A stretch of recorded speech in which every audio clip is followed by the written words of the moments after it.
غیبت کولو سره روژه ماتي که نه؟ غیبت کولو سره یو خو هسې دا ظاهري روژه ده چې نه خوړل صحیح دا خو نه ماتي. یا فریضه هغه فریضه د یو سړی په روژه کې که غیبت وکړي خدای ناخواسته الله دې موږ تاسو ټول وساتي امین وایي. غیبت سره روژه نه ماتیږي خو معنویت د روژې ختمیږي. د روژې هغه معنویت خراب شي.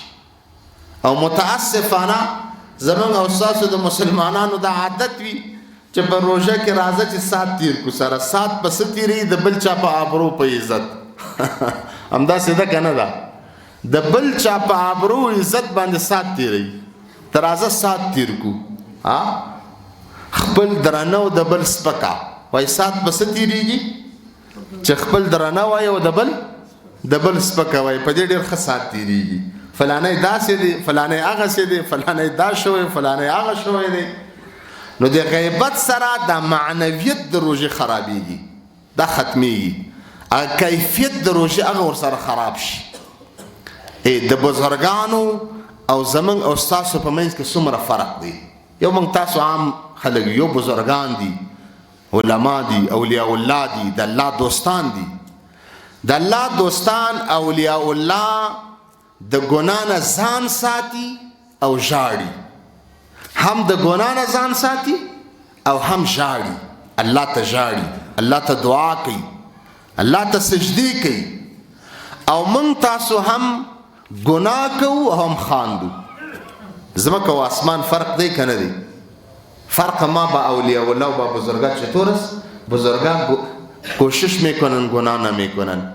اعمال نیک ذکر اذکار تلاوت عبادت دی مصروف هستند. خدمت خلق و بعض از طرف شور و گریم دارن.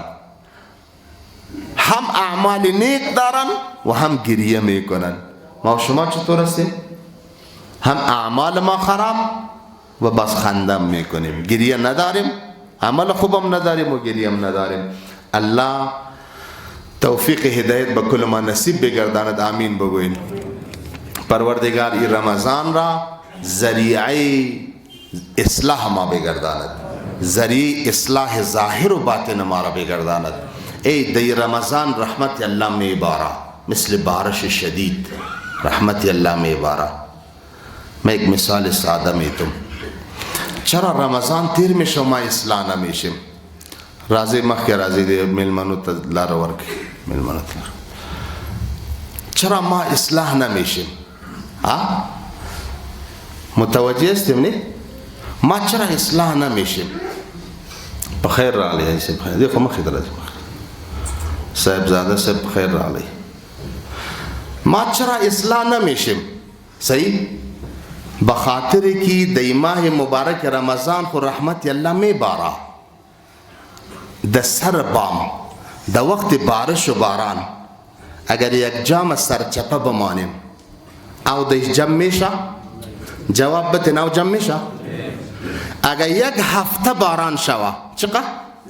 یک هفته باران شوه مسلسل و این جام تو سرچپه مرا میکولای تا بدی تو این میره فکر کو یک کاسه و یک جام این نمیتور ماندگی باشه کدام قطره و جمع میشه دی؟ نمیشه. اگر ای تو ماندیم زود پر میشه. ما چرا مستفید نمیشیم از رمضان؟ چرا اصلاح نمیشیم؟ این ظرف قلبهای ما ای تو سرچپ است. ظرفهای قلب ما می تو چپ است یا نیست؟ رمضان میآید حسد و کینه از دل ما میبراید بغض و بدبینی و حسد دگم زیاد شده میره. رمضان میآید نیت خیرخواهی با دگم مسلمانه د دل ما پیدا میشه دگم زیاد میشه که فلانی چیز ما ذخیره کنم که بس قیمت بفروشم در رمضان. اینا بجای ازی که ظرف قلب ما را راست کنیم چی میکنیم؟ سرچپش میکنیم.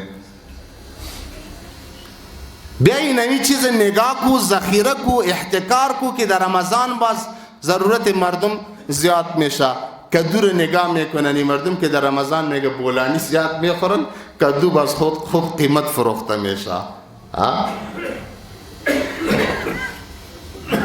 اس حال ما مسلمان ها د رمضان که ظرف قلب های خود چی باندې ما سرچپه ماندیم هیچ چیز نمیه باش قصد و اراده زیرا بکنیم که ظروف قلب های خود را چی کنیم راست بکنیم راست تاکه از رحمت الله از رحمت های بی پایان الله ما مستفید شویم درست است انشاءالله